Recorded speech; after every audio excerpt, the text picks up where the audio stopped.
Okay, so Nikon just dropped the 2.0 firmware update for the Nikon ZF, and the Nikon ZF is a camera that I really enjoyed playing around with the last year. I've been using it for a lot of my personal stuff, but also like a C camera for weddings, photo, and video. So this update is not just exciting for us who have been playing around with the Nikon ZF for a while, but also anybody that was interested in picking up the Nikon ZF coming from like a Sony or a Fujifilm, or even a Leica. So I think this new firmware update with all the new features that come along with it make it an even more compelling camera. But first I want to get things out of the way because I know that not everybody updates their cameras right away. So if you're coming from any other system and the Nikon ZF is your first camera from Nikon in a while or ever, I think it'll be really useful for you to know how to actually update your camera and how you can make it even easier next time around. So like most cameras, the Nikon ZF is pretty straightforward to update the first time you do it, especially going to the 2.0 software update. So you have to go to the Nikon Download Center and grab the file z_f_0220.bin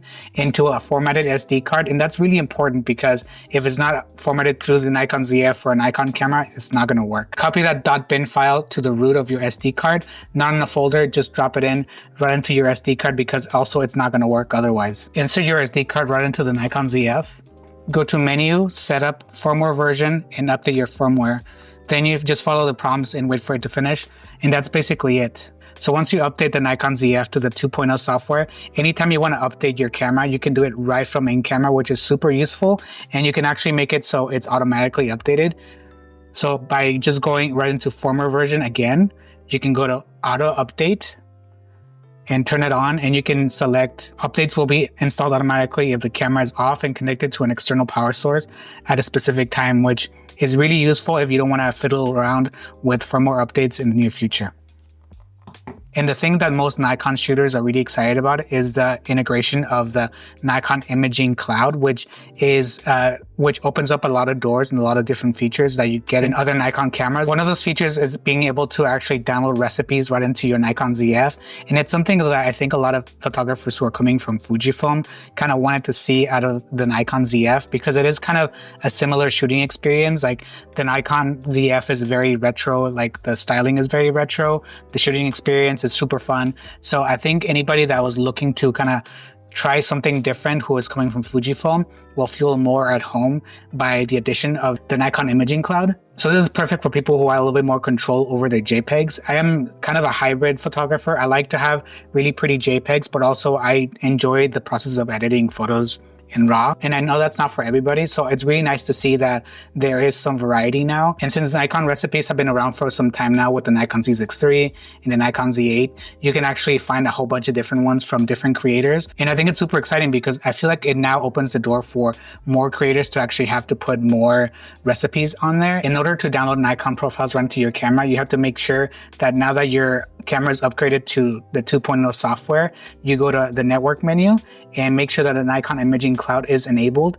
And you have to go through a process here in camera, and it's super easy if you just follow the instructions on the screen. All this can be done right through your phone, and once you have all that set up, you can actually make a shortcut on your phone that's automatically done through various different prompts on the actual browser. So every time you want to look through new Nikon recipes, you can do it right from your phone. You can just go down the list, look for a creator that you like or a recipe that you like, and you can save that right to your saved recipes by pressing the button Add to Save Recipes. Once that's done, you can go to your Save Recipes, and all of the different recipes that you have saved to your profile, you can actually view right here. So once you have the profile that you want to set up, you just have to select which camera, if you have multiple Nikon cameras, which camera you actually want to send that one to. One thing you have to remember is that in order for your camera to be able to download all of these profiles, you have to actually press a button on your actual camera. So you have to go to Set Picture Control and then go all the way to the bottom and add Cloud Picture Control Profiles. And next time that you open up the section for your camera, it'll be right there. And it's super easy to make your own different profiles on NX Studio. And so you can save all of the different settings that you've played around with, and I actually made my own recipe, which is a lot more subtle than some of the looks that you can get out of other people who are a lot more knowledgeable in this than I am. A lot of my customization for JPEGs is a lot more subtle. So I like a certain level of saturation and contrast and clarity. So I'll actually make it available for you to download if you want to try it out. It's absolutely free. I'm going to put it in the description below, just if you want to try that out as well. Like most of my custom profiles, I have one for Fujifilm as well. It's named after NSYNC, which is called Dirty Pop. So once you download it, you can download it right into the imaging cloud, where you can drag and drop either JPEGs or other files to be able to make into recipes. It'll show up in where all your saved recipes are.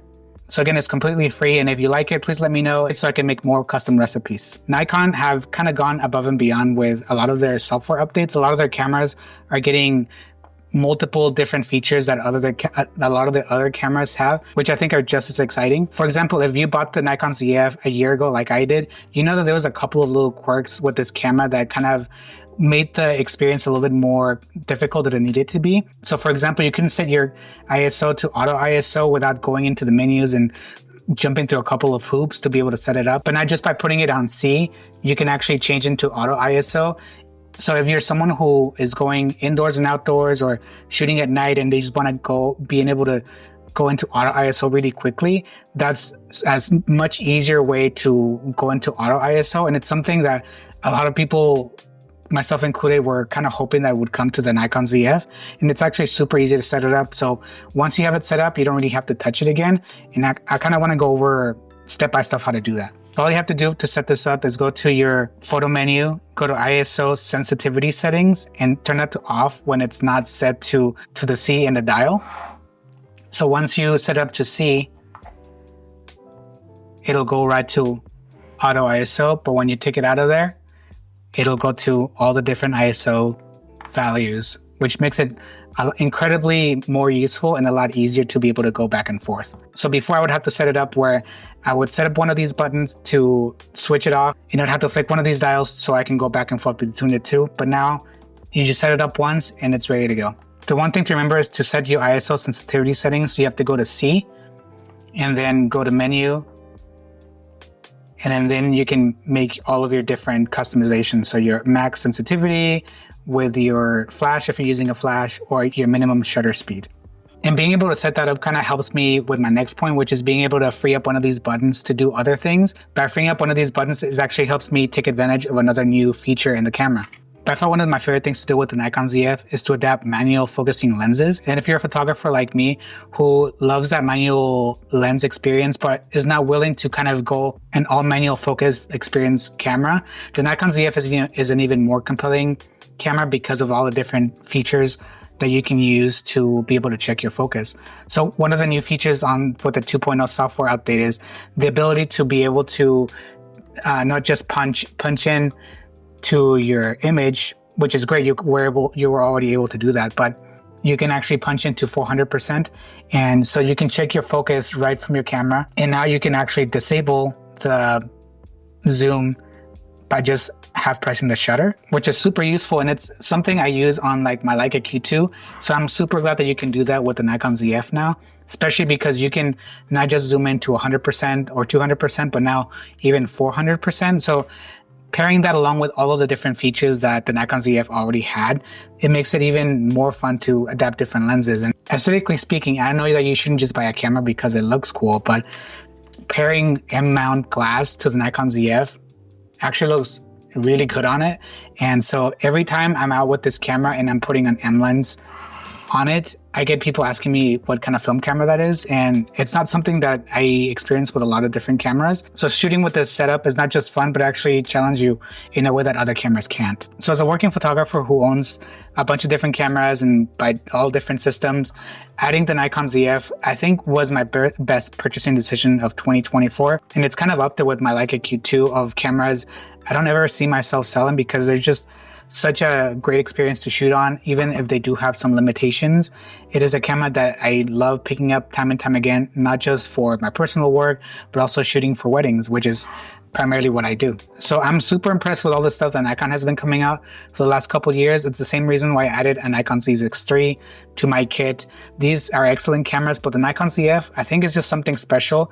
And I'm glad that Nikon kind of sees that in the camera. And I'm super excited to see what else the Nikon ZF does long term, or what the Nikon ZF2 will look like, because I think it's a camera that's super special, and it's a camera that I hope Nikon doesn't go away from, and it continues to make newer versions and just, you know, makes photography fun again.